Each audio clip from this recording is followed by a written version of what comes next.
pueblos. Raúl, buenas tardes. Julio, muy buenas tardes. Un saludo a ti y a todo tu auditorio. Gracias, Raúl, muy amable. Raúl, ¿qué pensar? ¿Qué significa? ¿Qué trascendencia? ¿Qué implica políticamente lo que hemos visto de esta visita que anunció en su momento el subsecretario de Gobernación, Arturo Medina, de que iba con una comitiva de representaciones del gobierno federal y la CNDH y dos padres de familia a hacer una visita al cuartel de Iguala, que ya se había realizado una anteriormente? Hay una postura ya de claro deslinde del grupo, pues no solo mayoritario, porque hablar de mayorías y minorías parecería que que hay una cierta proporcionalidad. La gran masa, el gran bloque de padres y madres de los 43, pues están en una postura de deslindarse de esta visita. ¿Qué significa? ¿Por qué se habrá hecho esto? ¿Qué trascendencia tiene, Raúl? Gracias, Julio. Permíteme poner un poco en contexto con algunas cosas que han sido constantes en el sexenio.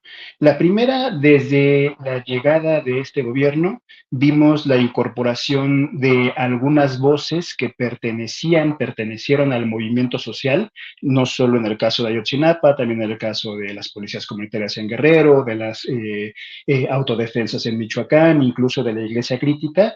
Vimos la incorporación de algunas voces que a título individual se sumaban al gobierno federal o a las distintas estrategias que el partido gobernante Morena tenía. Entonces obtuvieron diputaciones, obtuvieron algunos puestos e incluso fueron algunos líderes públicos como líderes de opinión, ¿no? Esta estrategia me parece, es una estrategia que tiene que ver mucho con la de hacer pensar a la gente que al sumar ciertas voces se suma al movimiento por completo, cuando esas voces que se han sumado a ese gobierno en particular o a las diputaciones o las distintas áreas que tienen, no son electos ni representantes de los movimientos, ¿no? Y esa ha sido una característica que ha sido, pues prácticamente ha estado en todo el sexenio, desde los inicios hasta el día de hoy. Ahí podríamos seguir con varios nombres, pero lo dejamos así de manera muy general. Lo segundo, otra de entre las personas que se dedican y que son especialistas en las investigaciones de comisiones sobre la memoria, han cuestionado mucho la necesidad, han cuestionado mucho la idea de qué tan real, qué tantos logros puede obtener una comisión de la verdad, una comisión de la justicia que no es independiente de quien perpetra el crimen, en este caso el Estado mexicano, ¿no? Tantos logros podría obtener una comisión de la verdad que no era independiente como lo fue en su momento el GIEI y que ayudó en gran parte a avanzar con muchas de las investigaciones? Hay ahí por parte de los padres y madres de Ayotzinapa un reconocimiento a un trabajo que realizó Alejandro Encinas en su momento, que llegó a un punto límite, y después hay un cambio, hay un desconocimiento de su papel y hay un regresar de Comisión de la Verdad directamente vinculada a la Secretaría de Gobernación, que parece, o más bien implica un retroceso en los avances de la investigación, niega toda responsabilidad del ejército y se dedica más a confrontar directamente a las familias. Y tres, estas dos acciones, la de cooptar o incorporar a ciertas voces que en algún momento pertenecieron al movimiento social, haciéndolas pasar como si ahora fueran voceras del movimiento social, y dos, perteneciendo a comisiones que no son independientes, sino que son propiamente del Estado, el papel de este grupo de padres, en particular, a mí me genera muchas dudas el papel de Felipe de la Cruz, quien se ha convertido en representante de este grupo de papás que han aceptado o que se han vinculado directamente con gobierno. Ellos tendrán todas las razones para buscar los canales para seguir buscando a sus hijos, pero en particular esta persona que tiene un historial, un papel que ha sido sumamente cuestionado por el movimiento social, por los propios padres y madres de Ayotzinapa, que buscó una candidatura por parte de Morena, hay que dejarlo claro, en 2021 fue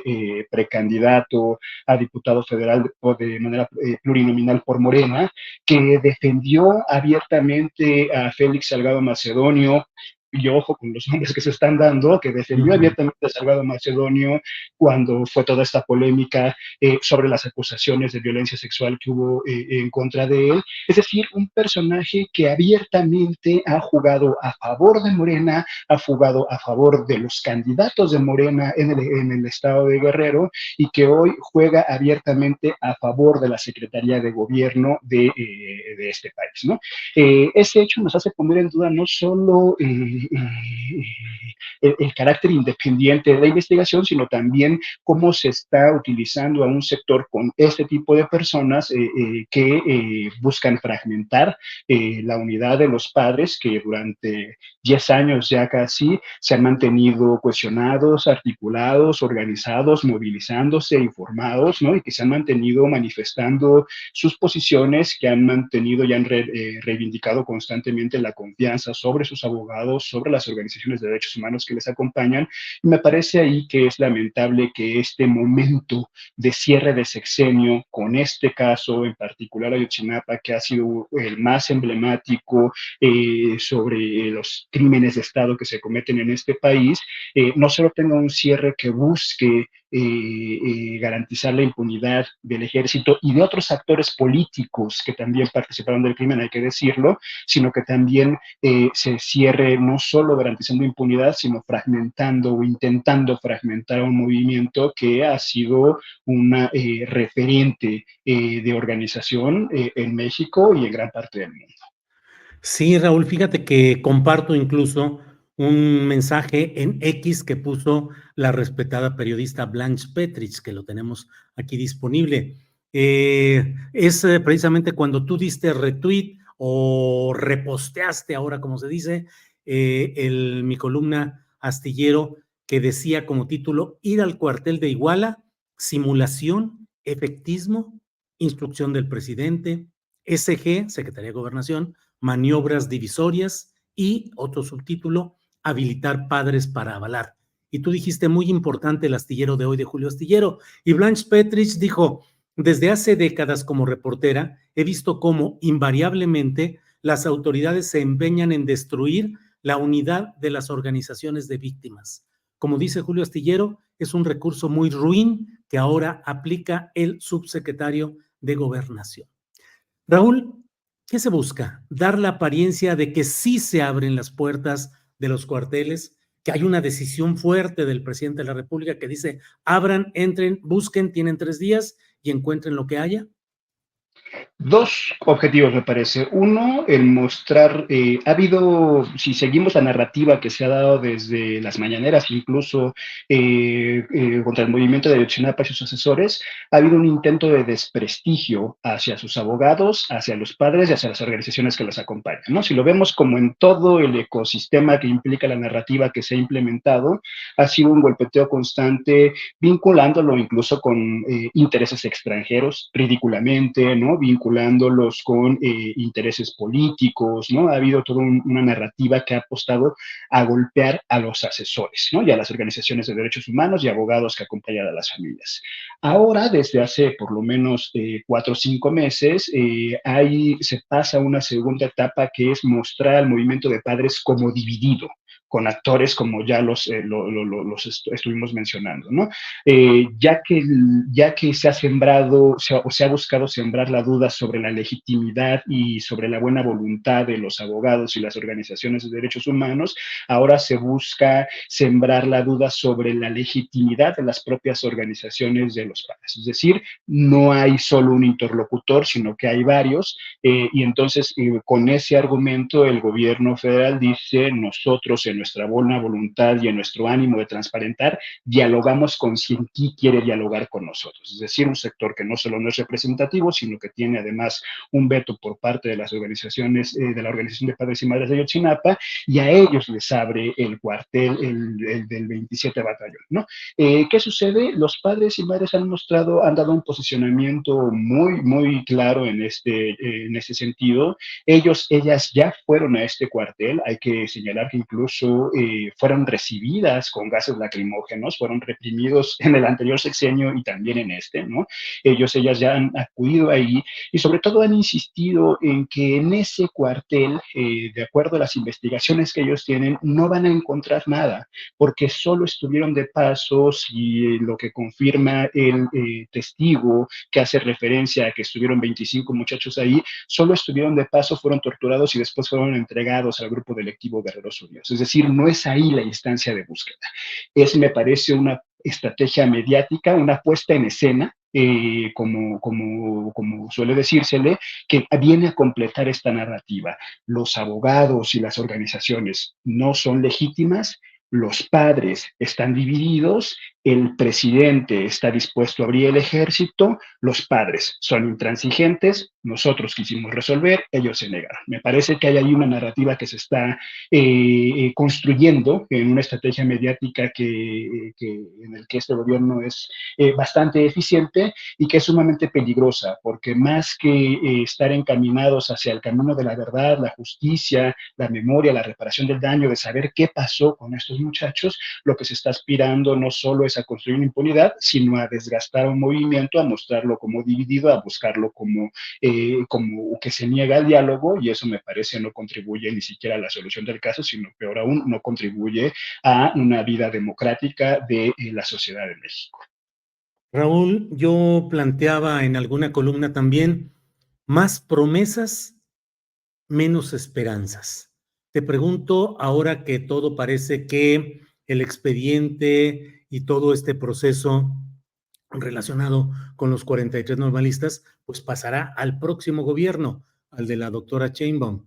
Te pregunto, ¿hay razonable espacio para una esperanza eficaz en el siguiente sexenio?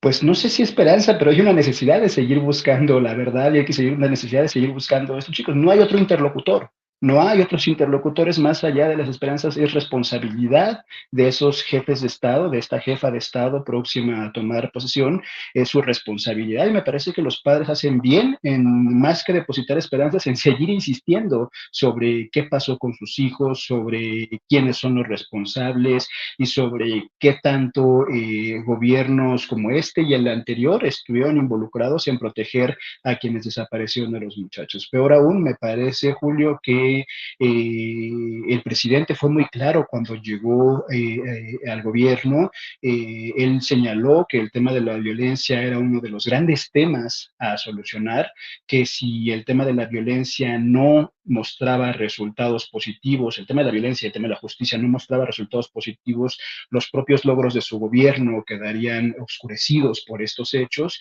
y al día de hoy queda claro no solo que no hay justicia para Ayotzinapa, no hay justicia para miles y miles de desaparecidos, y peor aún en situaciones como en el estado de Guerrero mismo o en el estado de Chiapas, la violencia ha aumentado. Me parece que hay una necesidad de autocrítica que creo que no se dará, pero que creo que es necesario que periodistas, académicos, sociedad civil, movimientos sociales, sigamos insistiendo, porque eso es en realidad el gran flagelo de nuestra sociedad, la violencia y la falta de justicia.